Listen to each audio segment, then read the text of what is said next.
Zamonaviy davlatda hozirgi kunda Kissinger degan odam bor, Amerikani tashqi ishlari, ichki ishlarida muhim odam. Shu odamning gapi bor. Amerikaning kuchi degan ikkita narsaga suyanadi. Amerika kuchli davlat. Nimaga kuchli desanglar degan ikkita prinsipimiz bor degan. Birinchisi degan, ichkaridagi xoinni topsak o'ldiramiz degan. Bizdan chiqadigan xoin bo'lsa, unga hayot yo'q, o'ldiramiz degan. Tashqarida agar xoinlarni topib olsak, olib ishlatamiz degan. O'shaning uchun masalan O'zbekistonda bir sobiq deputat ayol eriga xiyonat qilib, videoda qo'lga tushsa, Amerika uni himoya qiladi. Nimaga?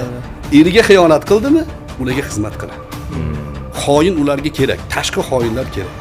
O'zida bittasi xiyonat qilib qolsa, masalan bitta prezidentini nomzodini qo'ygan kuni xotini boshqa xotin bilan bo'lgan aloqasini oshkor qildi. Nomzodni olib tashlashdi. Nimaga?